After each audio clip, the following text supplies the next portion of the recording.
The Silent Watchers. For 300 years, the stars had forgotten Earth. The Zephyrian Alliance, spanning 17 star systems and comprising 6 sentient species, had long considered the Sol system nothing more than a historical footnote. Humans had burst onto the galactic stage with characteristic enthusiasm. Loud, curious, adaptable, establishing colonies on Mars and Europa before venturing to nearby stars. They formed trade agreements, cultural exchanges, and defense pacts with neighboring civilizations. Then, seemingly overnight, they vanished from galactic affairs. No war had been declared, no plague had been reported. One day, human ambassadors simply recalled their representatives, closed their embassies, and retreated to their solar system. All communication ceased. Attempts to contact Earth met only silence. Probes sent to investigate disappeared without a trace. After decades of fruitless attempts at contact, the galactic community moved on, focusing on their own affairs while human space became known as the Silent Zone. Until now. Admiral Thela Nix stood on the observation deck of the Zaeus horizon, staring at the holographic display showing the Orc cloud boundary of the Sol system. Her scaled skin reflected the blue glow of the display, and her compound eyes narrowed as she studied the readings. "Explain it again," she ordered, her translator converting her native clicks and whistles into standard galactic common. Lieutenant Krov, a bulky Oruthian with metallic ridges along his jawline, shifted uncomfortably. The anomalies began 3 standard months ago. Unusual gravitational fluctuations at the edge of the Silent Zone. Then, 2 weeks ago, our long-range scans detected energy signatures unlike anything in our database. And yesterday, prompted Nex. Yesterday, the mercantile vessel Star Dancer reported something unexpected. Krob's voice dropped. They detected a signal originating from within the Silent Zone. It lasted precisely 7.3 seconds before terminating. Content. That's what's troubling, Admiral. It was in perfect galactic common, using modern encryption protocols that weren't in use when humans disappeared. The message was simple. We see you. Nix's mandibles clicked. The Zephyrian equivalent of a sigh. 3 centuries of silence, and that's what they choose to say. Typical humans. "The Council wants answers," said Krov. "They've authorized a first contact mission. We're to approach the boundary and establish communication if possible. And if they don't want communication, then we at least determine if they pose a threat." The horizon moved cautiously toward the invisible boundary that had remained uncrossed for centuries. Nix had studied the historical records thoroughly. Humans had been unpredictable, but rarely hostile. Their self-imposed isolation remained one of galactic history's greatest mysteries. As they crossed into the Oort cloud, the ship's sensors began detecting unusual energy signatures, faint but persistent, like ripples in spacetime. "Unknown object approaching," announced the tactical officer. "It's small, approximately 2 meters in length. No identifiable propulsion system. No weapons detected." "Visual," ordered Nex. The holodisplay shifted to show a sleek object gliding through space toward them. It resembled a metallic tundra, its surface constantly shifting between mirror-like reflection and complete light absorption. "It's scanning us," reported the science officer. "Every frequency, every spectrum." "No hostile actions," said Nex. "Open a channel." Before the communications officer could comply, every screen on the bridge flickered, then stabilized to show a human face. Olive-skinned, dark-eyed, with silver streaks in close-cropped black hair. "Greetings, Admiral Nix of the Zephyrian Alliance," said the human in flawless common. "I am Director Elena Chen of Earth's Sentinel Division. Your presence has been noted." Nix straightened, her ancestral flight membranes fluttering with surprise. "Director Chen, we represent the Galactic Council on a diplomatic mission. Humanity's prolonged silence has caused concern." The human's expression remained neutral. Concern. An interesting choice of word for something that took 3 centuries to manifest. "The galaxy has changed since your withdrawal," Nix countered. We seek to re-establish relations. Chen's eyes narrowed slightly. Has it changed, Admiral? Has it truly? Our records suggest otherwise. The Altari still wage resource wars against the Pellan colonies. The Juxon Consortium still practices indentured servitude disguised as labor contracts. The Mercantile Guild still manipulates economies to collapse vulnerable systems. Nyx felt her scales flatten against her body, a defensive reflex. Yet you've been monitoring us all this time. Of course, silence does not equal ignorance. We withdrew, Admiral. We did not blind ourselves. May I ask why you chose now to break your silence? Chen's image flickered momentarily. Because you're not the only ones who've noticed something in the void. And unlike you, we've been watching it for centuries. I don't understand. You wouldn't. Your scientific paradigms remain limited. Chen leaned forward slightly. Humanity didn't withdraw out of fear or isolationism, Admiral. We withdrew because we discovered something in the deep void between galaxies, something ancient, patient, and hungry. We've been standing guard while the rest of you bickered over trade routes. A chill ran through Nyx's exoskeleton. You expect us to believe. We expect nothing, interrupted Chen. For 300 years, we've asked nothing of the galaxy. That's about to change. The void entities have accelerated their approach. Our calculations give us perhaps 5 years before first incursion. If such a threat exists, why haven't our scientists detected it? Chen actually smiled, a small, sad expression.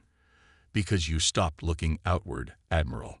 The galaxy turned inward, content with its squabbles and politics. Meanwhile, humanity united behind a single purpose: preparation. We've been developing technologies, defenses, and strategies for generations, while the rest of you remained stagnant. The bridge fell silent as the implications sank in. Nyx had expected many scenarios: human aggression, human extinction, human transcendence. But not this.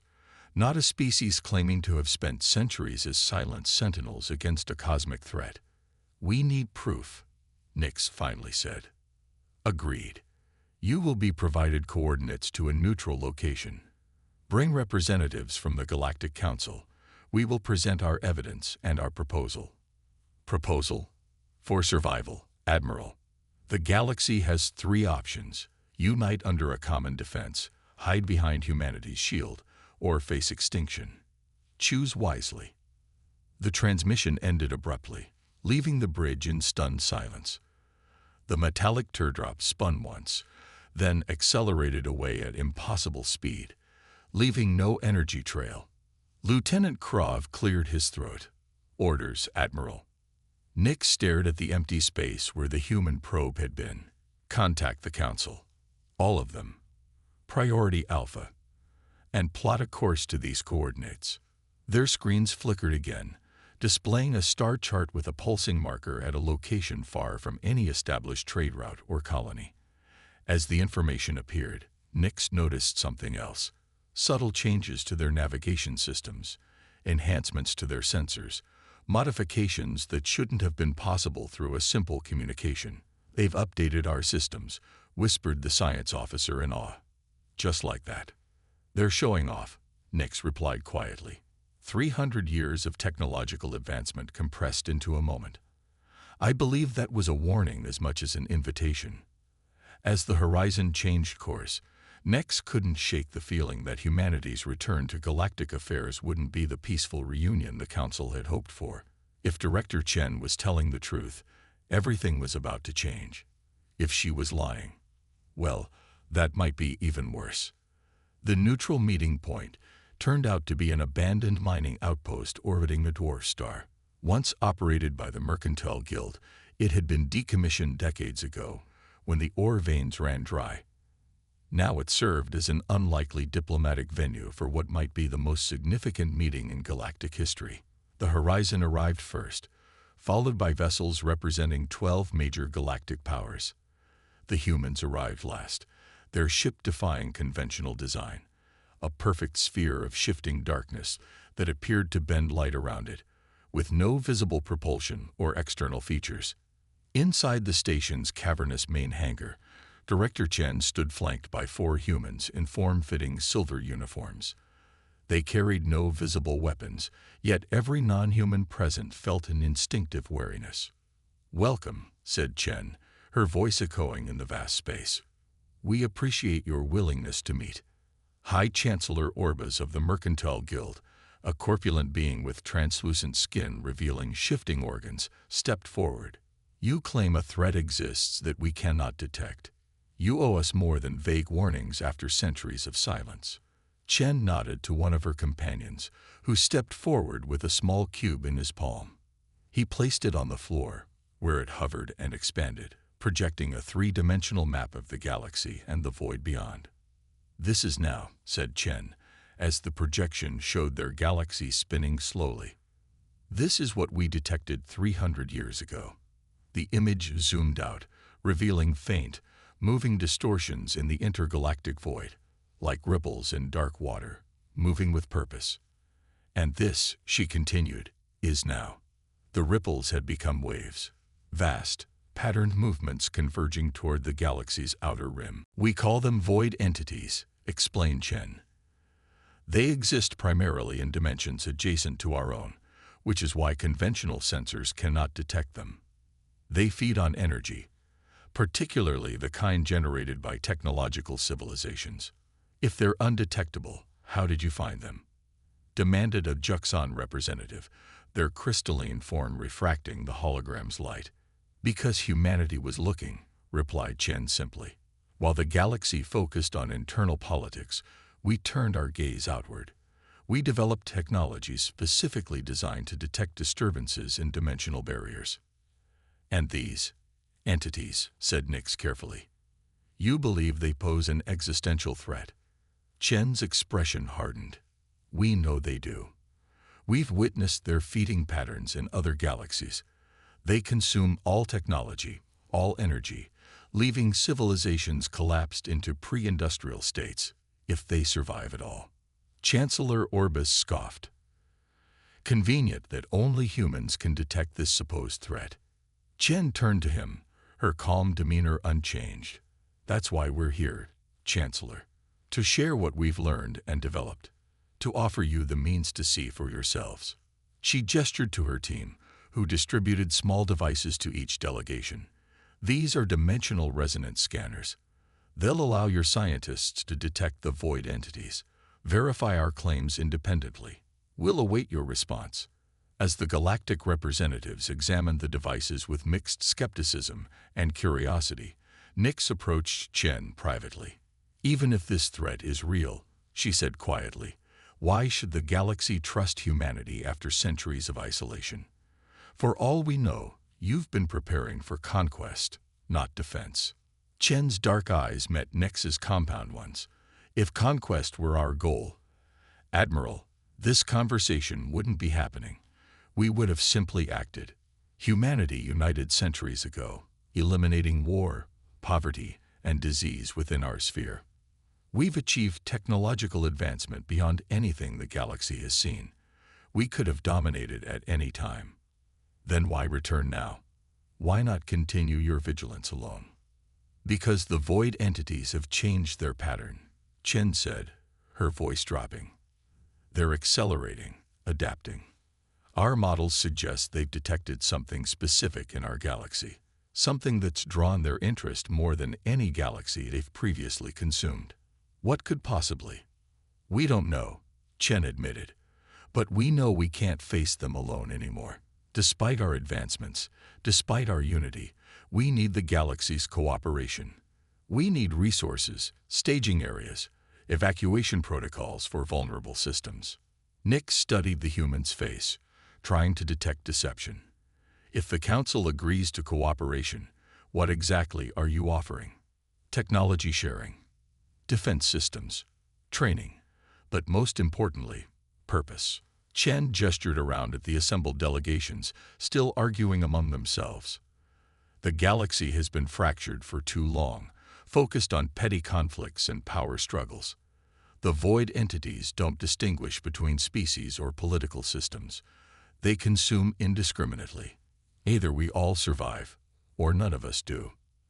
As the delegations prepared to depart, each taking a dimensional scanner back to their respective governments for verification, Nyx found herself watching the humans.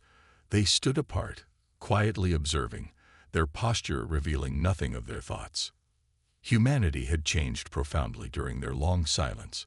The question now was whether they had changed too much, whether the species that had once been known for their unpredictability, creativity, and sometimes reckless enthusiasm had transformed into something the galaxy could no longer understand or trust, or whether they were exactly what the galaxy needed to face the darkness approaching from the void, beyond the veil. 3 months after the initial contact, the verification process was complete. 12 major galactic powers had confirmed the existence of the void entities using humanity's dimensional resonance scanners. Emergency sessions of the Galactic Council stretched for weeks as the implications sank in. Some factions advocated for immediate alliance with humanity, while others counseled caution, suspicion, or even preemptive military action against Earth. In the end, necessity overruled skepticism. A delegation of the galaxy's finest scientists, diplomats, and military strategists was assembled to visit Earth itself, the first non-humans permitted into the Sol system in 3 centuries. The diplomatic vessel Concordia approached Earth's orbit with a mixture of trepidation and awe. On board, Admiral Nyx stood beside Chancellor Orbis, High Scientist Tlecki of the Arvani technocracy, and 20 other representatives from across the galaxy. "Scanners are detecting energy fields unlike anything in our database," reported Tlecki, his tentacles dancing over holographic displays. "The entire planet appears to be wrapped in layers of. I don't even have words for this." Through the viewports, Earth looked deceptively ordinary. Blue oceans, white clouds, green and brown landmasses. But surrounding it was a faint, shifting iridescence that seemed to bend starlight around the planet. "That would be their defensive barrier," said Orbis, his translucent skin flushing with nervous bioluminescence, rumored to be impenetrable. "And yet they've invited us through it," Nyx observed, watching as a section of the shimmer parted before them, creating a clear path to the planet below. As they descended into Earth's atmosphere, the true extent of humanity's transformation became apparent. The cities below were not the crowded, chaotic metropolises of historical records. They were living architectures, structures that seemed to grow from the landscape, streets lined with vegetation that glowed softly as darkness fell on the Western Hemisphere. Flying vehicles moved in perfect, dance-like coordination without visible traffic systems. Their landing zone was a platform extending from a towering structure in what historical maps identified as the former United North American region.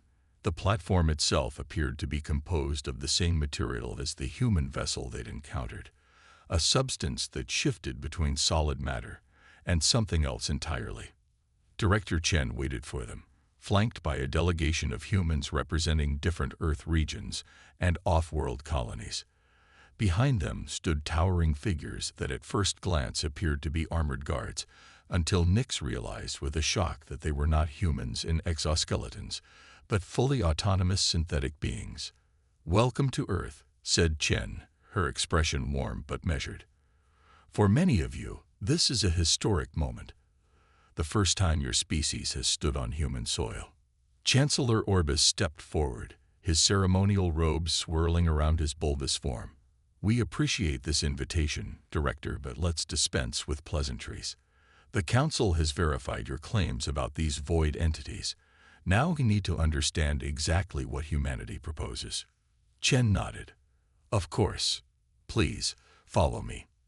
They were led through corridors that seemed to respond to the occupants' presence, widening or adjusting lighting based on the physiological needs of different species. The walls themselves appeared semi-organic, with information displays materializing and disappearing as needed.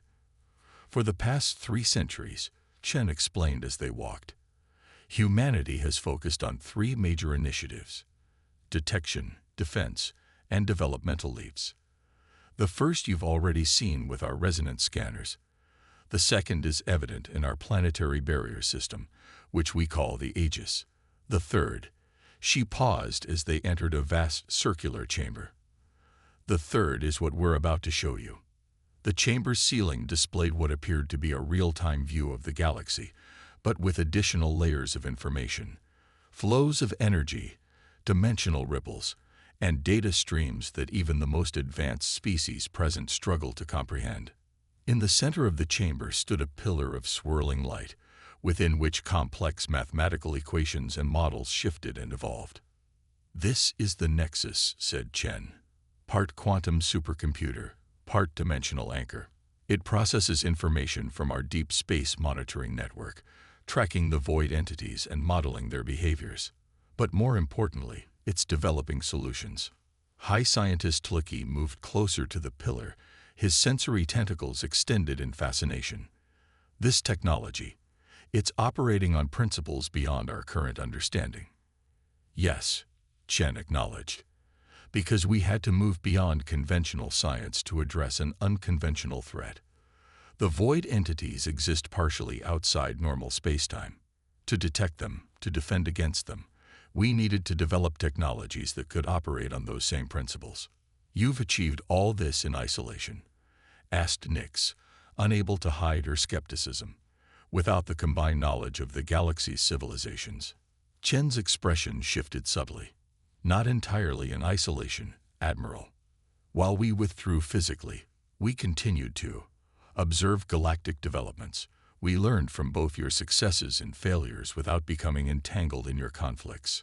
"Spotting," accused Orbis. "You've been monitoring us all along. Call it what you will, Chancellor. Would you have preferred we remained truly ignorant while standing guard against a threat to all life?" Chen gestured to the galaxy display above. "Besides, we weren't the only ones with eyes beyond our borders. Several of your governments attempted to penetrate our systems over the centuries. The difference is, we succeeded where you failed." The diplomatic temperature in the room chilled noticeably. Several delegates exchanged uncomfortable glances, aware that their respective governments had indeed attempted surveillance on Earth during the silent period. "What exactly are these void entities?" asked Tlicki, refocusing the discussion. "You've shown us their movements, but not their nature." At Chen's nod, the Nexus pillar shifted, displaying three-dimensional models of writhing, geometrically impossible structures that seemed to fold in on themselves. "They exist primarily in dimensions adjacent to our own," explained an older human male who introduced himself as Dr. Kaido Nakamura, Earth's leading sonodimensional physicist. "They perceive our space-time as we might perceive a flat surface. To them, our technological civilizations are like heat signatures, energy patterns they can feed upon." "And they've consumed other galaxies?" asked a Pellan representative, their crystalline form vibrating with concern. "Not consumed entirely," corrected Dr. Nakamura. "Rather, they've drained them of advanced technology and energy sources.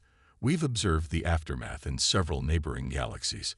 Civilizations collapsed from interstellar stages to pre-industrial within spans of a few years. The psychological and societal trauma alone killed billions."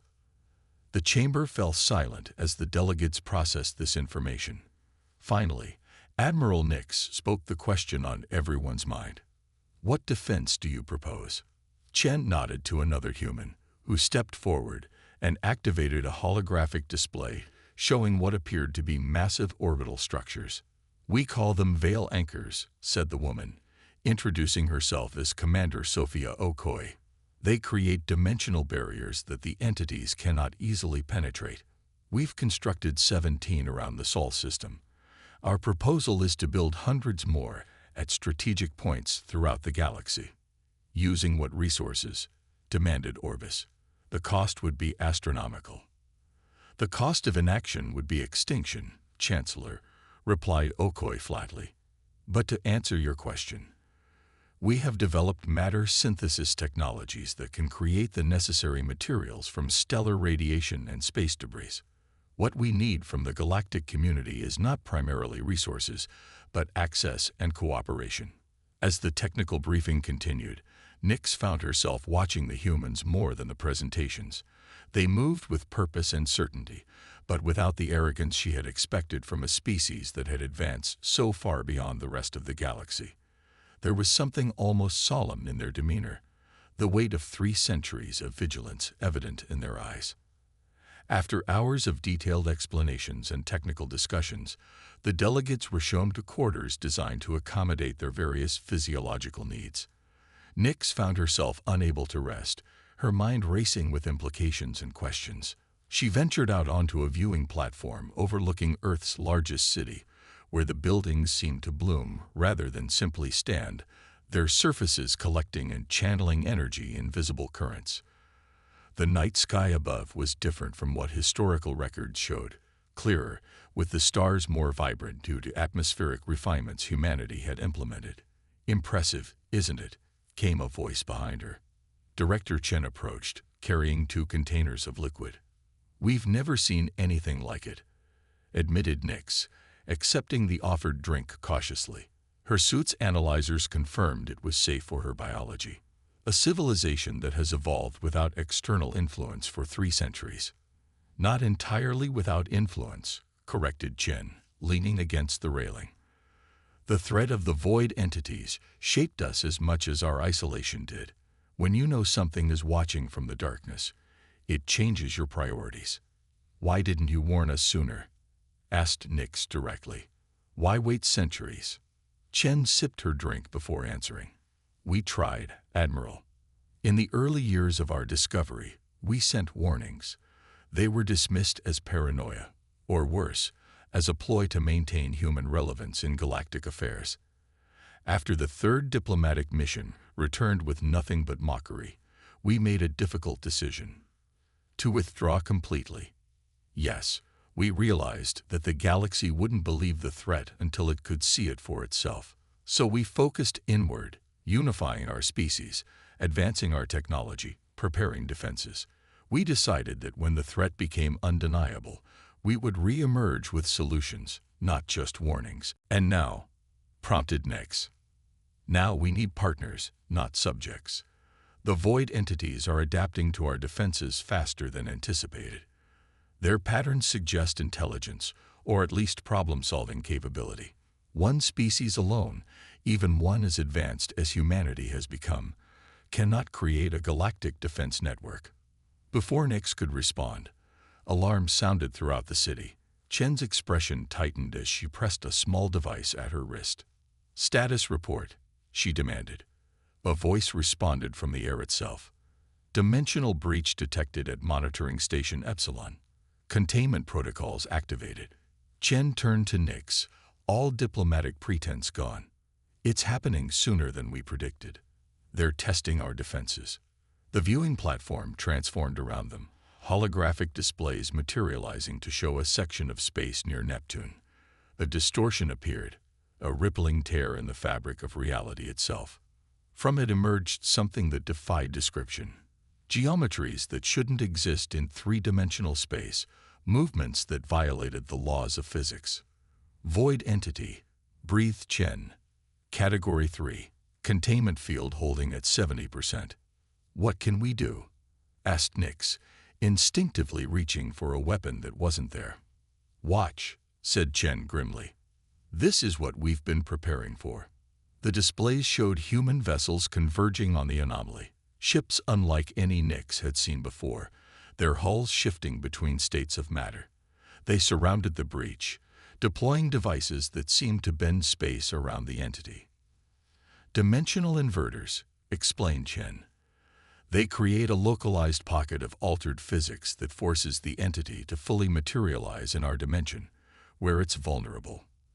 As the entity fully emerged, it became even more alien, a mass of angles and surfaces that seemed to fold through dimensions beyond perception. The human vessels fired weapons that didn't produce energy beams or projectiles, but rather tears in space itself that intersected with the entity's form. "Dimensional shears," continued Chen, her voice clinical despite the tension evident in her posture. "They sever the entity's connection to its native dimensions, forcing it to exist entirely in ours until it burns out. The entity thrashed, its movements creating gravitational distortions that the human ships navigated with impossible precision. Slowly, inexorably, it began to collapse in on itself, its extra-dimensional properties failing until it imploded with a flash of energy that the containment field absorbed completely. "Containment successful," reported the disembodied voice. "No casualties." Dimensional resonance patterns recorded and distributed to defense network. The tension drained from Chen's shoulders slightly. "They're probing us, learning our capabilities. This was a scout, testing our defenses. The larger incursions will follow." Nick stared at the now empty section of space where the incomprehensible entity had been. "This is what you've been fighting. For centuries. Fighting, studying, preparing for," confirmed Chen. "That was a Category 3. Our models predict entities up to Category 7. Each higher category exists in more dimensions simultaneously, making them exponentially more difficult to contain and neutralize. And you believe they're coming for the entire galaxy. We know they are. What you just witnessed was the equivalent of a single soldier testing fortress walls. Imagine armies of them, targeting every advanced world simultaneously." Nix's compound eyes reflected the fading holographic displays. "The Council needs to see this." "They will. We've transmitted the full encounter to your vessel's systems. Take it back to the Council. Show them what we're facing. Make them understand that this isn't about human dominance or galactic politics anymore." As the Concordia prepared to depart Earth the following day, the diplomatic delegation was subdued. The recorded encounter with the void entity had shaken even the most skeptical among them. Chancellor Orbis, who had arrived full of suspicion about human intentions, now seemed genuinely disturbed. They'd been standing guard against that while we've been squabbling over trade routes and border disputes, he muttered to Nix as they boarded. "It makes our conflicts seem meaningless." "Perhaps that's the point," replied Nix. "Perhaps that's why they're sharing this now. To give the galaxy something more important to focus on than our differences." As the ship lifted off, Director Chen and her team watched from the landing platform. She raised her hand in a simple farewell gesture that dated back to humanity's pre-space era. "We'll return with the Council's decision," Nix promised over the communication link. "We hope so," responded Chen. "But understand this, Admiral, with or without the galaxy's cooperation, humanity will continue to stand guard. We've accepted this responsibility for 3 centuries. We won't abandon it now." The Concordia cleared Earth's atmosphere, passing through the shimmering Aegis barrier. As they prepared for FTL travel, Nick studied the data package the humans had provided. Technical specifications for defensive systems, dimensional physics that contradicted established galactic science, and historical records of previous entity encounters. "Do you believe them?" asked Plecky, joining her at the command console. "That this threat is as imminent as they claim?" Nix considered the question carefully. "I believe they believe it, and after seeing that entity, I'm inclined to trust their judgment. They've been right so far. The question now," mused Orbis from his specially designed chair, "is whether the galaxy can set aside centuries of politics and suspicion to unite against a common threat." "It must," said Nix firmly, "or we deserve whatever comes next." As the Concordia entered FTL, leaving the Sol system behind, Earth continued its vigilance, a planet of silent guardians who had evolved beyond the species they once were, transformed by centuries of purpose and isolation. The galaxy now faced a choice: join humanity in defense of all life, or continue its petty conflicts while the void between stars grew hungry and impatient. Either way, Earth would stand watch, as it had for 300 years, a silent sentinel against the darkness between worlds. But perhaps, for the first time in centuries, they wouldn't stand alone.